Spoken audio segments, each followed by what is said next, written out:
রিমান্ডে নিয়ে বিএনপি নেতাদের নির্মমভাবে চোখ ও হাত পা বেঁধে শারীরিক নির্যাতন করে স্বীকারোক্তি আদায়ের নিরন্তর চেষ্টা চলছে বলে অভিযোগ করেছেন বিএনপির মহাসচিব মির্জা ফখরুল ইসলাম আলমগীর।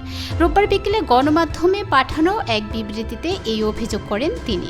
বিবৃতিতে মির্জা ফখরুল বলেন, নির্যাতিত নেতারা বিষয়টি আদালতকে অবহিত করলেও আদালত তাদের রিমান্ড অব্যাহত রেখেছেন। তাদের শারীরিক সুস্থতা নিয়ে দেশবাসী শঙ্কিত। তাদের উপর চলমান নির্যাতনে অনাকাঙ্ক্ষিত কিছু হয়ে গেলে এর দায় সরকার এবং আইন শৃঙ্খলা রক্ষাকারী বাহিনীকেই নিতে হবে। জেলখানার ভেতরেও নেতাকর্মীদের নির্মম নির্যাতনের মধ্যে রাখা হয়েছে, যা অত্যন্ত অমানবিক এবং আইনের পরিপন্থী। এমন মন্তব্য করে বিএনপির মহাসচিব বলেন, পুলিশি হেফাজতে নির্যাতন মানবতা বিরোধী অপরাধ। কোটা সংস্কার আন্দোলনকে নিয়ে সরকার দ্বিমুখী নীতি অবলম্বন করেছে বলেও অভিযোগ করেন মির্জা ফখরুল।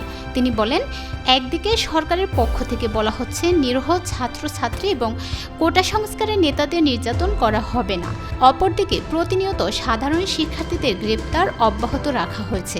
সাধারণ মানুষ, প্রতিবন্ধী শিশু এবং বিভিন্ন শ্রেণী পেশার এমনকি চাকরিজীবীরা পর্যন্ত এই ধরনের অমানবিক কর্মকাণ্ড থেকে রেহাই পাচ্ছে না।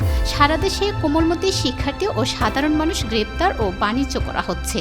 দেশটা আজ ত্রাসের রাজ্যে পরিণত করেছে। এমন অভিযোগ তুলে বিএনপির মহাসচিব মির্জা ফখরুল ইসলাম আলমগীর বলেন, দিন দিন নিরীহ ছাত্রছাত্রীদের হত্যার সংখ্যা বৃদ্ধি পাচ্ছে।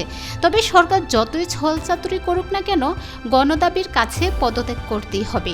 মানুষ যখন প্রতিবাদ শুরু করেছেন, এই প্রতিবাদের ধারা অব্যাহত থাকবে। সরকার এবং আইন শৃঙ্খলা রক্ষাকারী বাহিনীর সদস্যরা বলেছেন যে গুলি করে মানুষকে হত্যা করা হয়নি, অথচ শিশু আহাদ, সামির থেকে শুরু করে বয়োজ্যেষ্ঠ পথচারী সবাই গুলিতে নিহত হয়েছে।